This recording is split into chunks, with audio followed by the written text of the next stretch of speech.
Good morning students. आज हम next जो थ्योरी है, लर्निंग थ्योरी है, कंडीशनिज्म के बारे में बात करेंगे। लास्ट जो थ्योरी थी हमने बात की कनेक्शनिज्म के बारे में, जिसमें कि थॉर्नडाइक ने अपने विचार प्रस्तुत करते हुए बताया कि सीखना किस तरह से संबंध स्थापित करता है। आज जो हमने उससे नेक्स्ट थ्योरी है कंडीशनिज्म है, अनुबंधनवाद, उसके बारे में बात करेंगे। अनुबंधनवाद में दो थ्योरियां निकलकर सामने आई। पहली है क्लासिकल कंडीशन और दूसरी है operant condition. Classical condition was given by Pavlov and the condition operant condition was given by Skinner. तो इसमें हम जो पहली थ्योरी है क्लासिकल कंडीशन, जिसे प्राचीन अनुबंधन का सिद्धांत कहा गया है, जिसको कि पावलोव जो एक रूसी शरीर शास्त्री हुए हैं उन्होंने दिया है, उसके बारे में हम विस्तार से पढ़ेंगे कि उन्होंने किस तरह से सीखने को अनुबंधन क्रिया का आधार बताया है। अब अनुबंधन जैसे कनेक्शनिज्म में कहा है कि सीखना संबंध स्थापित करता है, ठीक उसी तरह से कंडीशनिज्म में ये बात कही गई कि सीखना या सीखने की क्रिया अनुबंध पर आधारित होती है, या यूँ कहें कि सीखने की क्रिया अनुबंधात्मक होती है। तो ये बात, जैसे सीखने में हमने संबंध की बात की कि हम जब एक क्रिया करते हैं, क्रिया करते करते उसके साथ हमारा एक संबंध स्थापित हो जाता है, ठीक उसी तरह से यहाँ पर हमें पहले मीनिंग ऑफ कंडीशन क्या है, अनुबंधन क्या है, इसको समझना होगा। अगर हम कंडीशन वर्ड को समझ जाते हैं तो ऑपरेंट कंडीशनिंग और ये क्लासिकल कंडीशन दोनों हमें क्लियर हो जाएंगे। मोस्टली स्टूडेंट की प्रॉब्लम क्या होती है कि वो ये जो वर्ड है ना अनुबंधन, इसको नहीं समझ पाते। हमें इस बात को तह से समझना है कि एक कंडीशन या अनुबंधन का मतलब होता क्या है। हिंदी में जैसे कि अनुबंधन वर्ड क्या है, एक सिस्टमेटिक वे से किसी काम को बांधना, अनुबंधन, अनुसार बंधन।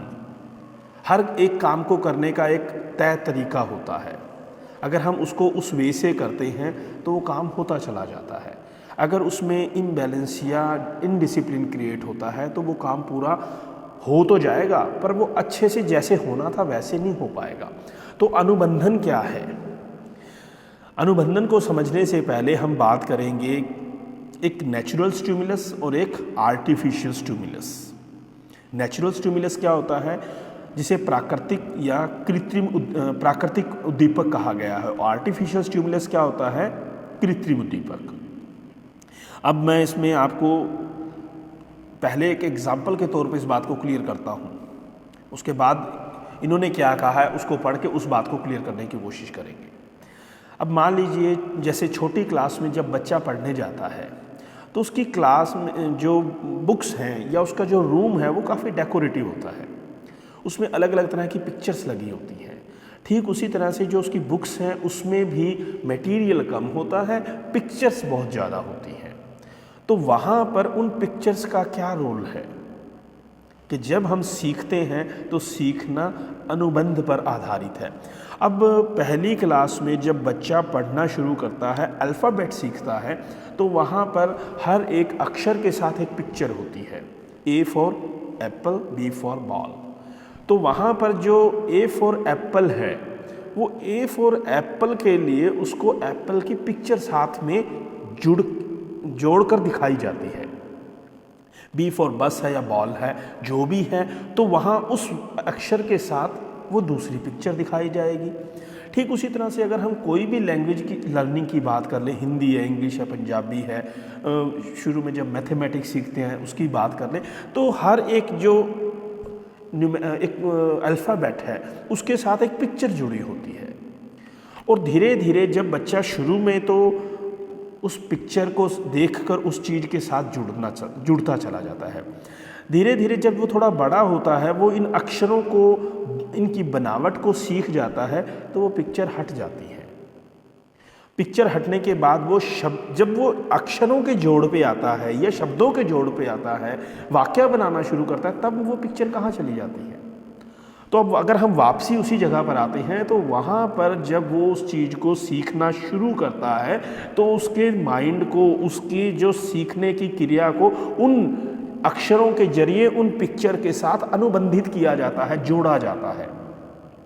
और एक टाइम के बाद अगर उन पिक्चर्स को हटा दिया जाता है तो भी बच्चा सेम रिस्पॉन्स करता है।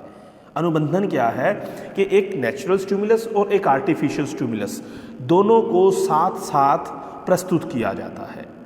तो जो नेचुरल स्टिमुलस है, कुदरती है, उसके प्रति हम प्रतिक्रिया करते हैं क्योंकि नेचुरल है। मान लीजिए फूल सुंदर है, एक नेचुरल फ्लावर है, बहुत सुंदर लग रहा है, हम उसके प्रति प्रतिक्रिया करते हैं, ये ही स्टिमुलस रिस्पॉन्स है।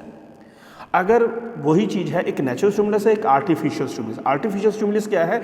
जिसमें किसी तरह की कोई क्वालिटी या गुण नहीं है, परंतु अगर हम इसको दोनों को एक साथ प्रस्तुत करते हैं और बार बार प्रस्तुत करने पर क्या होगा कि ये जो आर्टिफिशियल है ये भी उसके जितना बलशाली हो जाता है। और तीसरा स्टेप क्या आता है? जब इनको साथ साथ प्रस्तुत करने के बाद एक टाइम के बाद अगर हम नेचुरल स्टिमुलस को हटा लेंगे तो जो आर्टिफिशियल स्टिमुलस है वो इतना शक्तिशाली हो जाएगा कि वही रिस्पॉन्स हम इसके लिए भी कर देंगे, बिना रुके कर देंगे। अब इसी बात को जो पहला एग्जाम्पल है उसके तौर पर आप समझ सकते हैं। अब मैं आपको इसमें मीनिंग ऑफ कंडीशन क्या है उसको लर्न करके पढ़ के आपको क्लियर करूंगा और फिर उसको हम एक्सप्लेन करने की कोशिश करेंगे। अगर हमें बात क्लियर हो जाती है मीनिंग ऑफ कंडीशन क्या है तो हम इन दोनों थ्योरियों को अच्छे से कर सकते हैं। अगर हमें मीनिंग ऑफ कंडीशन नहीं क्लियर होती है कि नेचुरल स्टिमुलस आर्टिफिशियल स्टिमुलस का क्या रिलेशन है और रिलेशन के बाद वो दोनों एक दूसरे से किस तरह से जुड़ जाते हैं और एक को हटाने के बाद दूसरा वो वही रिस्पॉन्स लेने के लिए तैयार हो जाता है या वो इतना शक्तिशाली हो जाता है वो भी ये रिस्पॉन्स ले सकता है। अगर इतनी बात हम जान जाते हैं तो हमें दोनों थ्योरियाँ क्लियर हैं। अगर हम इस बात को नहीं क्लियर कर पाते तो हमारा सिर्फ पढ़ने मात्र से ये काम पूरा नहीं होगा। इन्होंने अब मीनिंग ऑफ जब कंडीशन की बात कहते हैं कि यदि किसी स्वाभाविक मीन टू से नेचुरल स्टिमुलस के साथ किसी कृत्रिम आर्टिफिशियल स्टिमुलस को बार बार प्रस्तुत किया जाए तो कुछ प्रयासों के बाद जो कृत्रिम उद्दीपक व स्वाभाविक उद्दीपक में संबंध स्थापित हो जाता है। एक आर्टिफिशियल स्टिमुलस है, ये आर्टिफिशियल स्टिमुलस और नेचुरल स्टिमुलस आपको क्लियर हो जाना चाहिए क्या है। कुछ भी हो सकता है, कोई चीज़ हो सकती है जिसके प्रति भी हम रिस्पॉन्स करते हैं। Anything else can see that. अब वो कोई चीज़ भी हो सकती है, संजीव भी हो सकती है, निर्जीव भी हो सकती है, वो कोई मैटर नहीं करता। अब मान लीजिए जैसे टीचर ने क्लास में बच्चों को करवाने के लिए कोई सब्जेक्ट मटेरियल करवाना है, उसके लिए एक चार्ट का यूज़ करता है, मॉडल का यूज़ करते हैं, या यूँ कहें कि अब जैसे हमने शुरू में बात की बच्चे लैंग्वेज सीखते हुए वो जो फर्स्ट बुक है जिसमें अल्फ़ाबेट है और पिक्चर साथ बनी हुई हैं उसको ले लें। कुछ भी हो सकता है, किसी को भी हम उसमें स्टिमुलस की कैटेगरी में काउंट कर सकते हैं। वो सभी चीज़ें जिनके प्रति हम कोई ना कोई रिस्पॉन्स प्रोवाइड करते हैं, that is stimulus and we have to put any response is S&R theory. जैसे हमने शुरू में जब पहली वो बात की थी उसमें भी S&R थ्योरी उसको नाम बोला था, स्टिमुलस रिस्पॉन्स थ्योरी उसमें बोला था। तो यहाँ पर भी खेल स्टिमुलस और रिस्पॉन्स का ही है। ये कहते हैं किसी एक स्वाभाविक उद्दीपक के साथ जब एक कृत्रिम उद्दीपक प्रस्तुत किया जाता है, उनको जब बार बार एक साथ प्रस्तुत किया जाता है तो उन दोनों में संबंध स्थापित हो जाता है और कृत्रिम उद्दीपक प्राणी के व्यवहार को परिवर्तन कर देता है या परिवर्तित कर देता है। इस प्रकार प्राणी अनुबंधित उद्दीपक के प्रति भी सेम वही प्रतिक्रिया करने लग जाता है। अब जब वो जो नेचुरल स्टिमुलस है और आर्टिफिशियल स्टिमुलस साथ साथ एक साथ जब प्रस्तुत किए गए, कुछ समय बाद उनमें दोनों में अनुबंधन द्वारा संबंध स्थापित हो गया, एक दूसरे की सहचर्या एसोसिएशन के द्वारा दोनों में संबंध स्थापित हो गया।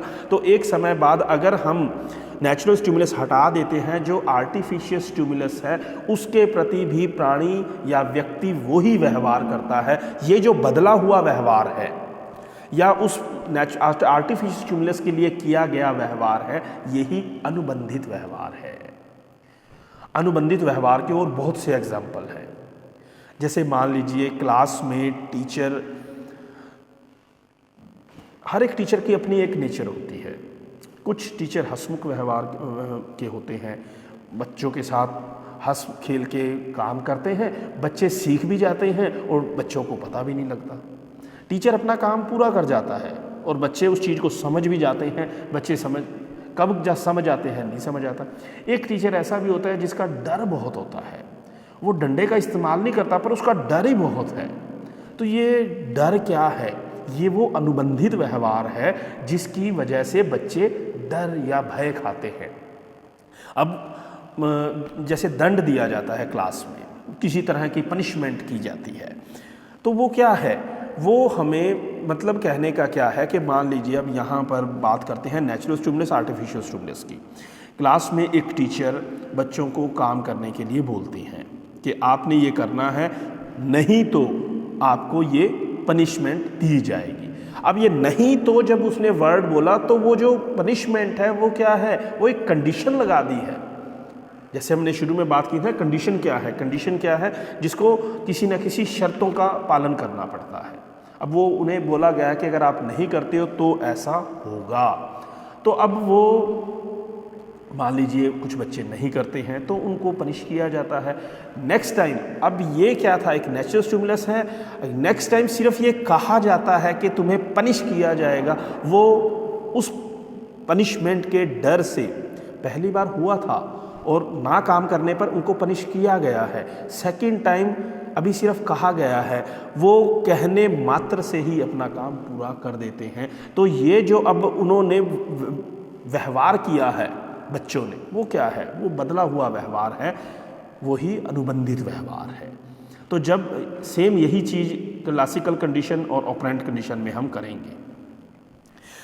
तो शुरू करते हैं। यहाँ तक आई थिंक आपको सभी को क्लियर हो गया होगा।